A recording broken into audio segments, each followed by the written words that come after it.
বাজে এখন 10:45। আজকে অনেক সকালে আমি উঠেছি, ওই যে ঘড়িতে 10:45 বাজে। আজকে মিস্টার্সরা 7:30টার মধ্যে বেরিয়ে গেছে হচ্ছে অফিসের জন্য, একটু দূরেই গেছে কাজে, একটা জায়গায় পরীক্ষা আছে, তো সেখানে ও মানে পরীক্ষা নিতে গেছে। তো 1 ঘন্টা করিমগঞ্জ জানো, এখানকার তারা তো জানো করিমগঞ্জ সাইডে গেছে, 11টা 11:30টার মধ্যেও ফিরেও যাবে। সকাল সকাল উঠেছি তো, দিয়ে পরে আবার আর কালকে রাতে আমার প্রচণ্ড মাথা ব্যথা, রাত্রেবেলা ওষুধ খেতে হয়েছে, দিয়ে সকালবেলা ও বেরিয়ে যাওয়ার পর সেরকম কিছু করে দিতে পারিনি, শুধুমাত্র ওই চা খেয়ে গেছে আর যাওয়ার সময় একটু ছাতু খেয়েছে। নাহলে অনেকক্ষণের রাস্তা তো, 11:30টার মধ্যে চলে আসবে, দিয়ে পরে আবার দুপুরের খাবার খেয়ে অফিসে যাবে। তো সকালবেলা তো রান্নাবান্না হয়নি বলে বলেছিলাম যে সেদ্ধ ভাত করে দিই, কমসে কম সেদ্ধ ভাতটা খেয়ে যাও, কিন্তু আমার শরীর সাথ দিচ্ছিল না, বললে পরে আমারই একটু অসুবিধে হতো। কিন্তু সকালবেলার দিকটা না অত সকালে কেউ খেতে চায় না, তারপর আবার ঠান্ডার দিক, গরমের দিন হলে আলাদা ব্যাপার। যাই হোক, তারপরে আমি তো ওষুধ খেয়ে শুয়ে পড়েছিলাম, দিয়ে মাসি আসলো 9:30টার সময়, তখন এসে চাটা করে দিলে, একটু মুড়ি খেলাম, চা খেলাম, ওষুধ খেয়েছিলাম তো ব্যথার, ওই জন্য শরীরটা একটু দুর্বল লাগছিল। দিয়ে এখন রান্নাবান্না করবো, কারণ আজকে একটু পরিপাটি করে রান্না করতে হবে, দুপুরে এসে খাবে, খেয়ে আবার অফিস যাবে। আজকে আমাদের রান্নাবান্না হবে হচ্ছে, ভালোই হয়েছে রান্নাবান্না, ডিম হবে প্রথমত, আর হবে আলু পেঁয়াজ কলি ভাজা। কালকে পেঁয়াজ কলিগুলো নিয়ে এসে, আজকে যদি না করি না পেঁয়াজ কলিগুলো একদম নরম হয়ে যাবে, ওই জন্য কিছুটা পেঁয়াজ কলি আজকে করে নেবো। আর কিছু না মাসি ফ্রিজে রাখলে না, হ্যাঁ। আর আলু পেঁয়াজ কলি দিয়ে না আলু পোস্ত খেতে ভীষণ ভালো লাগে, মানে আলু পোস্ততে পেঁয়াজ কলি দিলে টেস্টটা খুব সুন্দর হয়। তো ওটা কালকে করবো। কালকে কী বার মাসি? শুক্রবার না? শুক্রবার করবো। এখন চেষ্টা করছি শনিবার করে ভেজ খাওয়া, কিন্তু জানি না কতদিন করতে পারবো, আমার তো মনেই থাকে না অর্ধেক দিনে। আর আমাদের ওই মানে দিন দেখে নিরামিষ খাওয়ার কোনো ব্যাপার হয় না, যেদিন মন হয় যে নিরামিষ খাবো, অনেক দিন আমিষ চলছে, সেই দিনই হয়।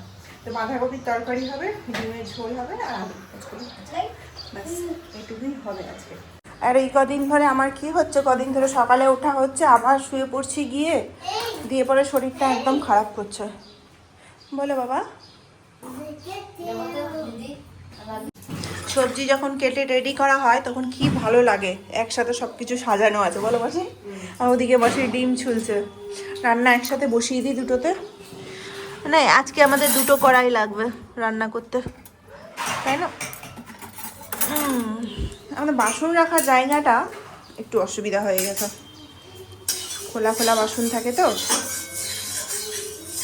এইটাতে বাঁধাকপিটা চাপাবো নতুন কড়াইয়ে, আর পুরনো কড়াই হচ্ছে ফুলকপিটা ফুলকপি বলছি, পেঁয়াজ কলি আলু ভাজা চাপাবো। আজকে যে ওষুধ খেয়েছি সেটা বোঝা যাচ্ছে, মাথা একটু ঝিমঝিম ঝিমঝিম করছে, আমি চাপিয়ে দিলাম। আজকে আর আলাদা করে মশলাটাকে জলে গুলে নিই, তেলে দিয়ে দিয়েছি তো ওই জন্য কালো কালো টাইপের হয়ে গেল, জলে দিতে গেলে একটু জল দিই। পেঁয়াজ কলি আর আলু ভাজাটা করবো বলে আলুটা আগে দিয়ে দিয়েছি, কিছুক্ষণ ভাজা হয়ে গেছে আলুটা, এবার পেঁয়াজ কলিটা দিয়ে দেবো। একসাথে দুটো দিতে গেলে না পেঁয়াজ কলিগুলো খুঁজে পাওয়া যায় না। দিব, এবার লবণ হলুদ দিলেই এটা হালকা করে ভাজা হতে থাকবে। হ্যাঁ মা বলো। রান্না বান্নাতে এমন একটা ব্যাপার হয়ে গেছে, রান্নাবান্না না করলেও মনটা ভালো লাগে না। আর একটা সময় ছিল, মিশু যখন ছোট ছিল তখন তো আমার ধরো জোগাড় করে দেওয়ার মতো কেউ ছিল না, আমি রাখিও নি, তখন নিজেই করতে ভালোবাসতাম, এখনও ভালোবাসি, কিন্তু এখন আর হয়ে ওঠে না সেই জিনিসটা। ইচ্ছে থাকলে উপায় হয় না, না যেরকম সেরকমটা হয়েছে। তো তখন এত 3-4 ভাবে রান্না করে খাওয়ার মতো ক্ষমতা আমার ছিল না, তখন ওই মাছের ঝোল বা ডিমের ঝোল এইটুকুতেই আমাকে সীমিত থাকতে হতো, আর ওটাকে তৃপ্তিতে থাকতাম। তো এখন মাসিকে ওটাই কদিন ধরে বলছি যে মাসি না থাকতে গেলে হয়তো এত পরিপাটি করে আমাদের খাওয়া দাওয়া হতো না। আর মাসিকে রাখার প্রথম কারণই হচ্ছে আমার, যে আমার মিশুটা আস্তে আস্তে বড় হচ্ছে, সব কিছু খেতেও শিখছে, তো ওই জন্য এই টাইমটা যদি সব কিছু যদি ইন্ট্রোডিউস না করি তাহলে ও শিখবেও না খেতে। 5-6 বছর পর্যন্ত একটা পিরিয়ড থাকে যে বাচ্চাদেরকে সব কিছুই ট্রাই করাতে হয়, তাহলে ওরা পরে গিয়ে আর কোনো প্রবলেমে পড়েও না।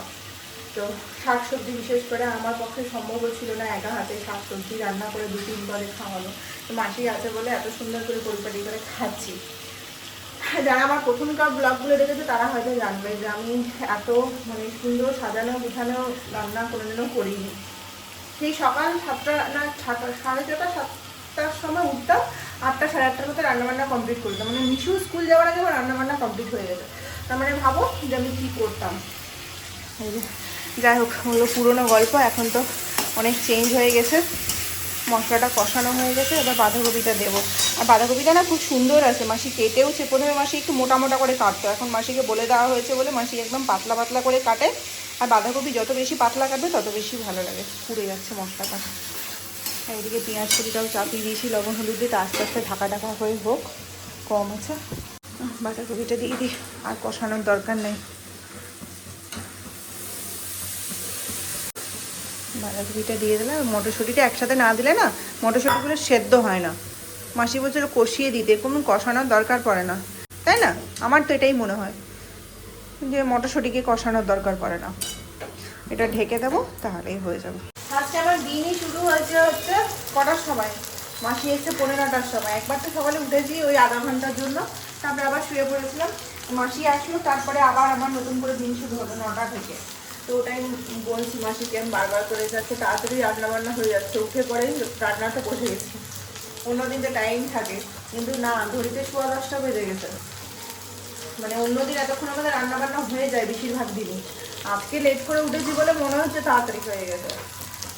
যাই হোক, ডিমটা চাপালাম, মানে পেঁয়াজটা ভাজবো, পাতলা ঝোল করবো আজকে। এটা হয়ে গেলে মশলাটা দেবো। মানুষ শীতের সময় যেরকম প্রতিটা খাবারে ধনেপাতা দেয়, আর আমার নিয়ম হচ্ছে প্রতিটা খাবারে টমেটো দেওয়া।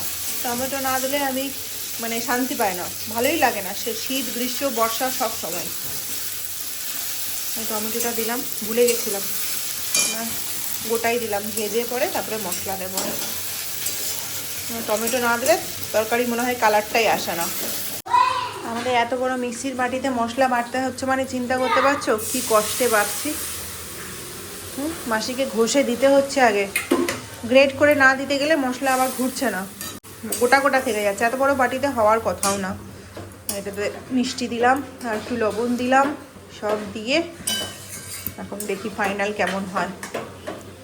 মিষ্টি দিয়ে দিলে না আগে থেকে সেদ্ধ হয় না, খুব টাইম লাগে সেদ্ধ হতে, ওই জন্য মিষ্টিটা পরে দিলাম। খাতাতে লবণও একটু কম হয়েছিল। এই যে আজকে রান্না বান্না হয়ে গেছে। পেঁয়াজটা বেঁচে গেছিলো, বড় পেঁয়াজ মাসি কেটেছে, ওই জন্য পেঁয়াজটা অতটা দিইনি। আলু পেঁয়াজ কলি ভাজা, ডিমের ঝোল, এই বাঁধাকপির তরকারিটা ফাইনালে এরকম এসছে। ধনেপাতা কাঁচা লঙ্কা সব দিয়ে দিয়েছি। আজকে আর গরম মশলা দিলাম না, যেহেতু ধনেপাতা দিয়েছি, হ্যাঁ না, ধনেপাতার টেস্টটা একটু আলাদাই থাকে। চলো নামিয়ে নিই। 11:15 আমাদের রান্নাবান্না শেষ হয়ে গেছে। মিশুকে খাওয়ালাম, দিয়ে এখন আমি খেতে বসবো। এই যে বাঁধাকপির তরকারি, তার সাথে মুড়ি। এর থেকে ভালো অপশন তো কিছু হতেই পারে না। শীতের দিনে তরকারি দিয়ে মুড়ি খেতে খুব ভালো লাগে, বিশেষ করে কি বলতো, ওই যে পাঁচমিশালি সবজিগুলো হয় না, ওগুলো ধনেপাতা দিয়ে যদি তৈরি করা হয়, বাঁধাকপিটাও ভালো লাগে, কিন্তু ধনেপাতার যে ফ্লেভারটা, সেন্টটা, ওটা খুব ভালো লাগে। ওই জন্য গরম গরম তরকারি দিয়ে মুড়িটা এখন বেস্ট অপশন শীতের দিনে। এর থেকে ভালো জল খাবার হতে পারে না। হলে তো আমি ছাতু ছাড়া আর কিছু খাই না। কদিন ধরে ব্রেড খেলাম, যে ব্রেডটা না রোজ ভালো লাগে না, এক একদিন ঠিক আছে, রোজ রোজ। ঘরটার গুছিয়ে ফেলেছি আজকে সকালে, উঠেইছি তো 9টার সময়, ওরা বেরোনোর সময় ঘরটাকে গুছিয়ে ফেলেছি। কাজ শেষ হয়ে গেলে মাসির ঝাড়া টাড়া হয়ে গেছে। মিশুর জল গরম করতে দিয়েছি, ওকে স্নান করাবো, তারপর মিশু এত বেশি ফাঁকা হয়ে গেছে, কাউকে দরজা খুলতে দিবে না, যাওয়ার সময় নিজেই খুলবে। ওই মানে দরজা থেকে টাটা বাই বাই সাবধানে এসো বলে ইয়ে করবে। আমি যেরকম বলি সাবধানে যে ওর বাবাকে বলি, ওটাই ও মাসিকে বলছে, দাঁড়াও আসি আমি দরজা খুলছি। মাসিকে আবার ঢোকালো ঘরে, ঢুকিয়ে পরে দরজা বন্ধ করে আবার নিজে দরজা খুলে মাসিকে বলে সাবধানে যে ও টাটা বাই বাই। ওর বাবাকেও তাই, সন্ধ্যাবেলা যখন আসছে আমি দরজা খুলতে যাচ্ছি, কলিং বেল শুনে পড়ে ও খুলতে দেবে না, শুধু ওপরেরটাকে আমাকে খুলিয়ে দেয়, দিয়ে দরজা লাগিয়ে দেয়। এসে পরে আবার এখান থেকে আসছি বলে গিয়ে দরজা খুলবে, খুলে পরে এসো এসো এসো, মানে পুরো কপি পেস্ট আমার। বাচ্চারা তো তাই হয় না, বাচ্চারা তো বড়োদেরকেই কপি করে, বড়রা যা করবে। যাই হোক, 12:30 বাজে, মাসিও চলে গেল। রান্না বান্না করে মিশুকে স্নান দান করিয়ে, মিশুকে তেল মাখিয়ে না অনেকক্ষণ একটু রোদের মধ্যে, বারান্দাতে এত রোদ, ছেড়ে রেখেছিলাম যে তেলটা একটু গায়ে বসুক, তারপরে স্নান করাবো। স্নান টান করিয়ে তারপরে আমি স্নান করলাম। আজকে হচ্ছে বৃহস্পতিবার, সকাল থেকে মনে ছিল না, স্নান করতে যাওয়ার সময় হঠাৎ করে মনে পড়লো।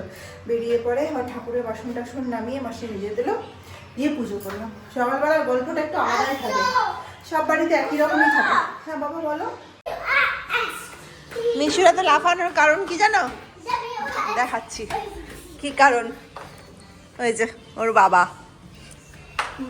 বাবা চলে এসছে, তাই ছেলে এত খুশি। সারাদিন মায়ের কাছে থাকে, মায়ের সেবা করে, কিন্তু কোনো খুশি নেই মায়ের কাছে থেকে। একটু পরে বেরিয়ে যাবে খেয়ে দে। চলো খাবারটা দিয়ে দিই। আমার এই জায়গাটা এত বেশি ভালো লাগছে না, মানে আরও কিছু অর্ডার করেছি ঘরের জন্য, আসবে আস্তে আস্তে। সুন্দর করে সাজাবো। যাওয়া মানে এখান থেকে ছেড়ে যাওয়ার সময় আস্তে আস্তে চলে আসছে। 2টা বছর তো কাটিয়েই ফেললাম, আর 1 বছর থেকে 1.5 বছর। এখন আমার মন হচ্ছে যে ঘরটাকে সাজায়, আর এমন এমন জিনিস অর্ডার করছি যেগুলোকে আমি রিইউজ করতে পারবো, মানে আমার ঘরে গিয়ে লাগাতে পারবো। আমার ঘরটাতে তো বেশি রং জমা জিনিস ইউজ করা যাবে না, যেহেতু একটা থিমের ওপর তৈরি, তো সেই ভেবে ভেবেই আমাকে অর্ডার করতে হচ্ছে। আর খুব রিজনেবল জিনিস, মানে প্রাইসের জিনিসই অর্ডার করছি। আর আমার যে ওই ঘরগুলো সাজানো আছে তোমাদেরকে তো বলেইছি, আর কতবার বলবো, সব খুব মানে রিজনেবল প্রাইসে, মানে যাতে আমি চেঞ্জ করতে পারি, এমন নয় পার্মানেন্ট। আর তুমি সব জিনিস যখন ডেকর করবে না, তখন তোমার মনে হবে কিছু সময় সময় সেগুলোকে একটু চেঞ্জ করি। আর বেশি দাম দিয়ে জিনিস কিনতে গেলে সেগুলোকে একদম পার্মানেন্টলি তোমাকে সেট করে দিতে হবে, নাহলে বারবার তো আর কেনা যায় না, চেঞ্জ করা যায় না, দামি জিনিস হলে। আর রিজনেবল প্রাইসে কিনতে গেলে তুমি কিনতেই পারবে, প্রতিটা সিজনে তোমার ডেকোরের জিনিস চেঞ্জ করতে ভালো লাগবে, আর সেটাকে অ্যাফোর্ডও করতে পারবো আমরা। ওই জন্য মিশোই হচ্ছে একমাত্র রাস্তা, ওখান থেকেই অর্ডার করছি আস্তে আস্তে। ভেবে ভেবে করতে হচ্ছে, কারণ কি বলতো, এই জিনিসগুলো এমন নয় যে পরে গিয়ে আবার বাক্সবন্দি করে রেখে দেবো, সেগুলোকে ইউজ করবো। চলো দিদি খেতেও বেরিয়ে যাবে, আমরাও খেয়ে নেবো। ডিমটাকে গরম করতে চাপাই, তরকারি তো গরম করার কিছু নেই, গরম করলেই হয়ে যাবে। গরম না করলে না ঠান্ডার দিনে ভালো লাগে না কিছু খেতে গো। হাতটা গরম আছে, তাও ডিমটা গরম করতে হবে। অফিস থেকে ফোন চলে এসছে, কিছুক্ষণ পরে আবার কান্নাকাটি হবে মিশুর, বাবা যখন যাবে তখন। চলো আমাদের খাবারটা পরে বাড়বো, আগে ওকে দিয়ে দিই, ও অফিস যাবে। নাও। হ্যাঁ হ্যাঁ হ্যাঁ হ্যাঁ, রোদে বসে বসে খাও। বাড়ির খাবার তো ছুটির দিন ছাড়া সম্ভব হয় না। দেখো তোমার মনের মতো রান্না হয়েছে কিনা। এই জানলা দিয়ে রোদ ঢোকে আর আরাম করে আমরা দুপুরবেলা করে আরাম করেই খাই। 11টা বাজে। আজকে মিস্টার সিনহার একটা ইনভিটেশন আছে, ওখানে গেছে। কালকেও একটা ইনভিটেশন আছে, সেখানে আমার যাওয়ার কথা আছে, জানি না কালকে কি হবে না হবে। কেবলমাত্র মিশুকে পড়িয়ে উঠলাম, কারণ আজকে পড়াতে বসাতে অনেক লেট হয়ে গেছে, প্রায় 7:30টার দিকে পড়তে বসিয়েছিলাম ওকে, কারণ ওর একটু শরীরটা খারাপ করছিল, বলছিল ভালো লাগছে না করছিল। ওই করতে করতে 1 ঘন্টা 1.5 ঘন্টা পার হওয়ার পর তারপর জাস্ট একটু বই নিয়ে বসাতে হয় বলে বসিয়েছি, আর কিছু না। এখন খাওয়া দাওয়া করবো। ওর বাবা ফোন করেছিল নিচ থেকে, ওর বাবা চলে গেল, বললো বাড়িতে আসতে গেলে ও বেরোতে দেবে না আমাকে, ওর মন খারাপ হয়ে যাবে, তার থেকে ভালো আমি নিচ থেকেই চলে যাচ্ছি। গেছে একটা, আর এই ফ্ল্যাটটাতে না অনেকজনই আমাদের ওই ব্যাংকেরই রয়েছে রেন্টে, তো একই সাথে গেল, দুজন মিলে চলে আসবে তাড়াতাড়ি, হয়তো 1:30 নামা দিয়ে এসছে। আমি তাকে ভাত সবই ভাত চাপিয়ে আমি চলে গেছিলাম মিশুকে পড়াতে, পড়াশোনাও হলো, আর এই ফাঁকেই ফোন করেছিল। আজকে ঠান্ডা কিচ্ছু নেই জানো, মানে ঠান্ডা মানে কিছুই নেই। কি করে যে ওয়েদারটা এরকমভাবে চেঞ্জ হয়ে গেল, গরম লাগছে রীতিমতো, ব্ল্যাঙ্কেট নেওয়া যাচ্ছে না, মানে কি যে গরম লাগছে। আমি তো কম্বলটা কালকেই রোদে দিয়ে উঠিয়ে দিয়েছি, যে বেকার বিছানাতে পড়ে আছে, আমাকে প্রতিদিনই সকালবেলা ঘুম থেকে উঠে ভাঁজ করতে হচ্ছে, তো ব্ল্যাঙ্কেটই যখন ইউজ করছি তার ব্ল্যাঙ্কেটটাই থাক। পরশু থেকেই গরমটা পড়েছে, কি অসহ্য গরম লাগছে, না ফ্যান চালিয়ে বসা যাচ্ছে, না ফ্যান বন্ধ করে থাকা যাচ্ছে। জানলাগুলো বন্ধ করে রাখছি তো ঘরটা আরও বেশি গ্যাসও হয়ে যাচ্ছে, খুব খোলাও যাচ্ছে না। আর মিশো চট করে ঠান্ডা লেগে যাবে না, এইসব ওয়েদারে শরীরটা খারাপ হয়ে যায়। কি করবো বসে থেকে, ওই জন্য ভাবছি খেয়েই নিই। আমি যদি জানতাম তাহলে এত কিছু রান্না করতাম না। ও আমাকে আগে বলেনি, আমাকে দুপুরবেলা এসে বললো যে আজকে রাতে আমাদের একটা নেমন্ত্রণ আছে। তা আগে বলতে গেলে আমি এরকম রান্না করতাম না, মা আর ছেলে তো শুধু সেদ্ধ ভাত খেয়ে নিতাম, আর ওটা খেতেও ভালো লাগে। আর সবসময় না আমি জানি যে ও আসবে রাতে বলেই দুবেলার রান্নাটা একবারে করে নিয়েছি, নাহলে এত হ্যাপা করতাম না, শুধু দুপুরবেলাটাই করতাম।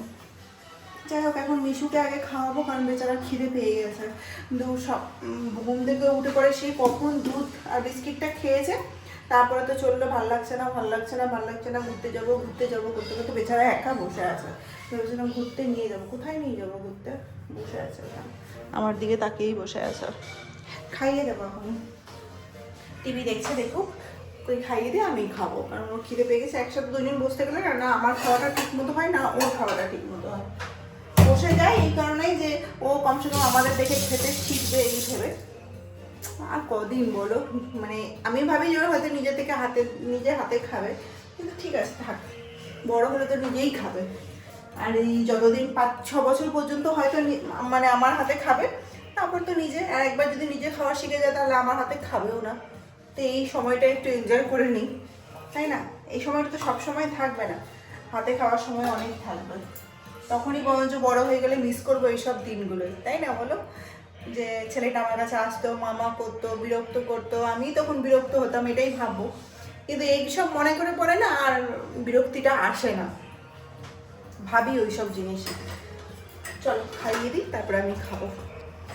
দিনের ডিম রয়েছে, মিশুকে দিব না ডিম, শুধু ওকে তরকারি দিয়ে আলু দিয়ে মেখে দেবো, ডিমের ঝোল দিয়ে। ডিমের ঝোলটা আজকে খেতেও ভালো হয়েছিল, আর খেতে মানে ভালো লেগেছে। দেবো না, কারণ সকালবেলা ডিম খেয়েছে, তো দুপুরে ডিম খেয়েছে, আবার এখন ডিম দেবো। দুধ খেয়েছে আবার বিকালবেলা।